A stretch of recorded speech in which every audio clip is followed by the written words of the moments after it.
Eu sou o professor Gilvan Miller de Oliveira, da Universidade Federal de Santa Catarina, e hoje apresento uma pesquisa intitulada As pessoas vão perder as suas línguas na cidade. Globalização, migração e políticas linguísticas para o multilinguismo urbano.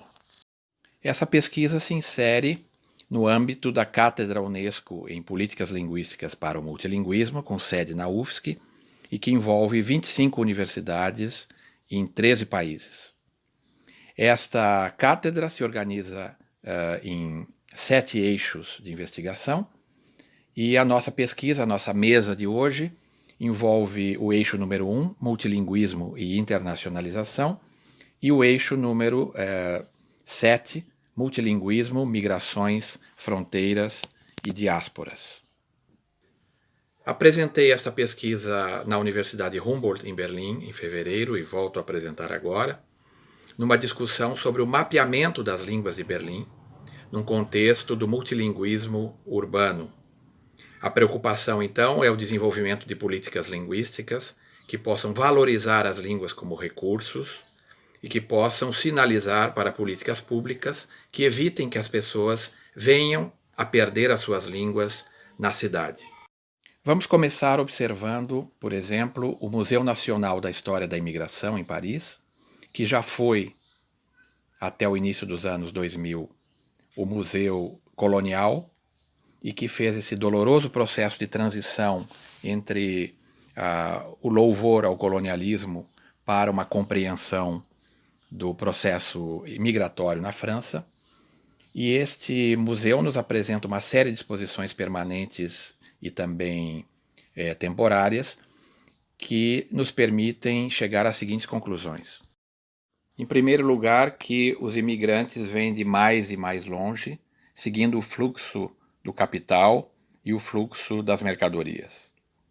Em segundo lugar, é que independente da distância cultural entre os imigrantes e os locais, as línguas e as práticas culturais dos imigrantes acabam sendo interpretados e gerando conflitos sociais.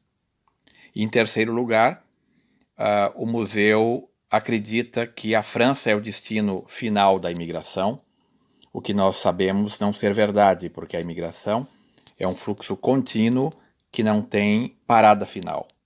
Essas considerações são especialmente importantes porque colonialismo e imigração são duas faces de uma mesma moeda. Por isso existe a frase "eu estou aqui porque você esteve lá". E se nós tomarmos essa noção de que a imigração é um processo contínuo e que não se finda na França, podemos observar alguns casos relacionados ao Brasil em que essa continuidade da imigração e essas implicações da imigração acontecem. Colonialismo e imigração são duas fontes do multilinguismo urbano, que é o fenômeno que nós queremos considerar exatamente nesse trabalho. Um exemplo que não devemos ver a migração de um lugar para outro como um fenômeno fechado é a atuação da Missão das Nações Unidas para a Estabilização do Haiti, uma força comandada pelo Brasil e que ficou lá entre 2004 e 2017 e que levou para o Haiti 37.500 militares.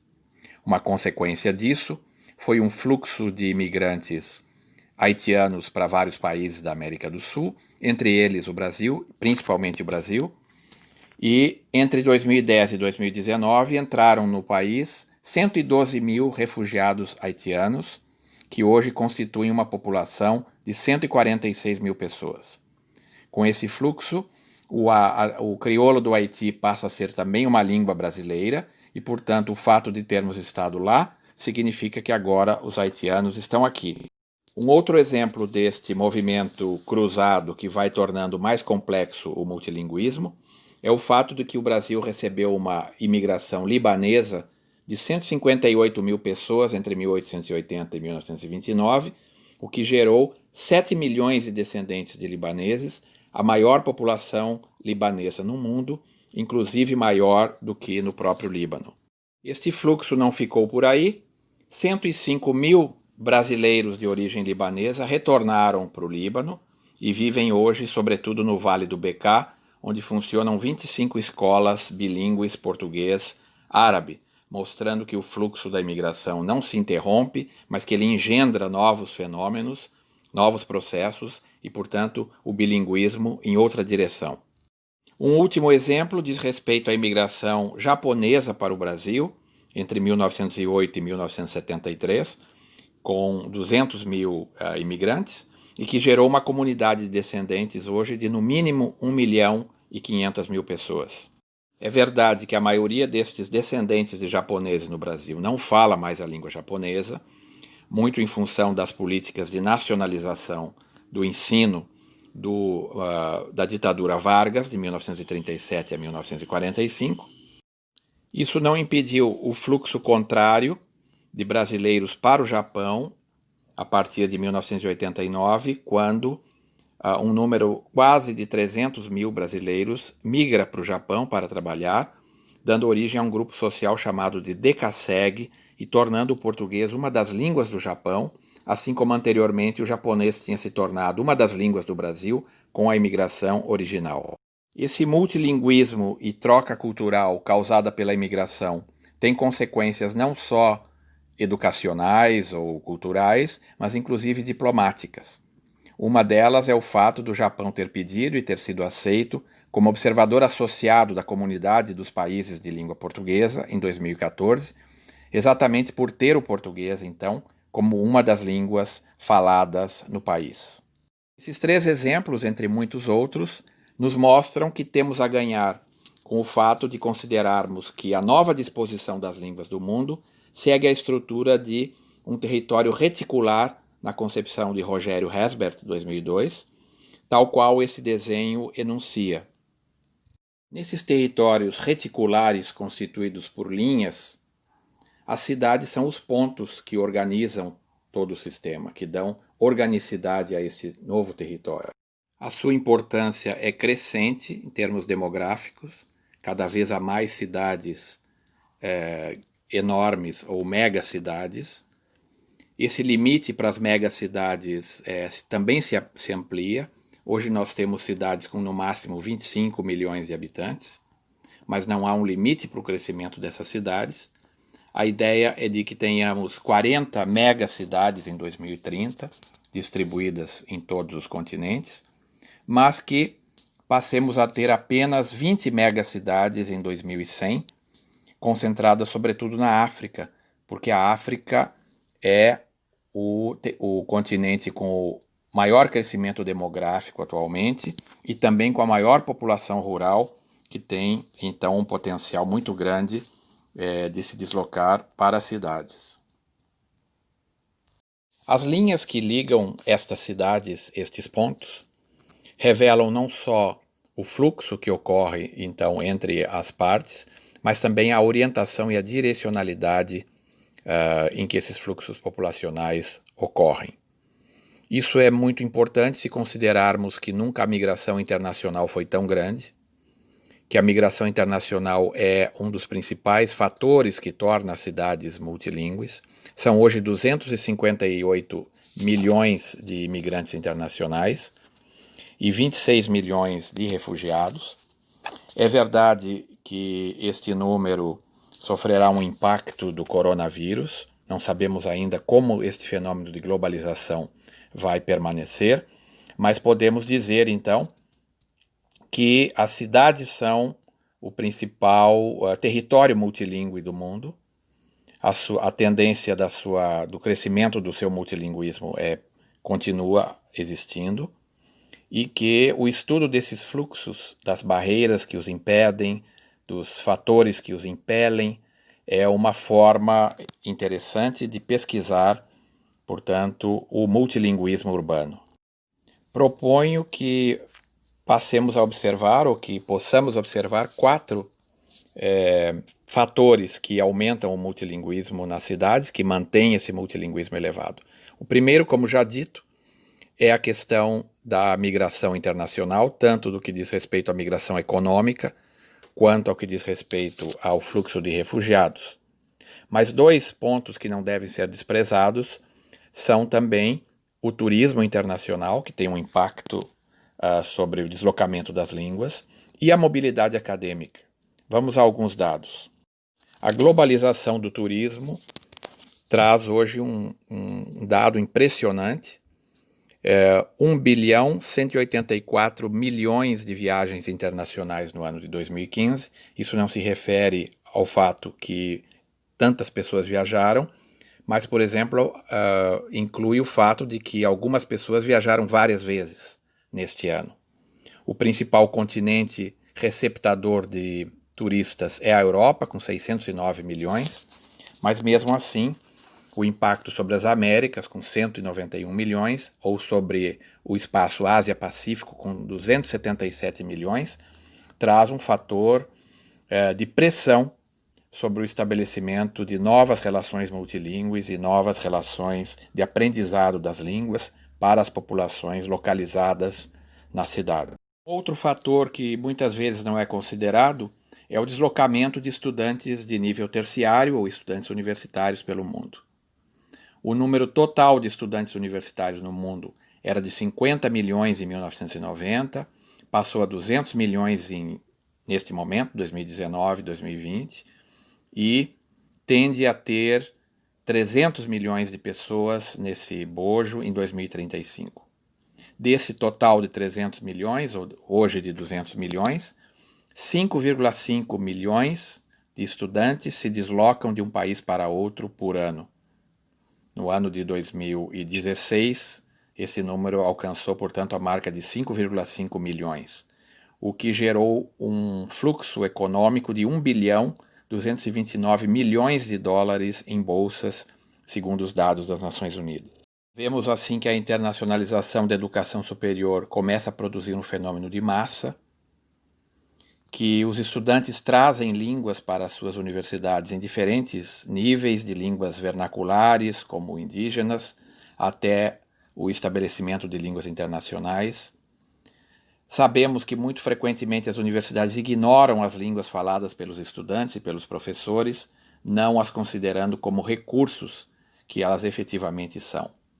E vemos um fenômeno interessante, é o fato de que, à medida que avança a tradução eletrônica, que mais e mais línguas formam o multilinguismo urbano e também o multilinguismo universitário, quer dizer, as universidades têm mais línguas, mas a concentração no uso do inglês para a produção científica continua, revelando, portanto, um fluxo contraditório entre o fenômeno macro e o fenômeno micro. Desde Richard Ruiz, 1984, sabemos que ver as línguas como problemas, ver as línguas como direito ou ver as línguas como recursos são macro-orientadores da política e do planejamento linguístico, e nesse sentido podemos avaliar até que ponto as universidades e as cidades consideram este multilinguismo como um recurso de governabilidade, como um recurso econômico, como um recurso diplomático e como um recurso para a transformação das suas instituições.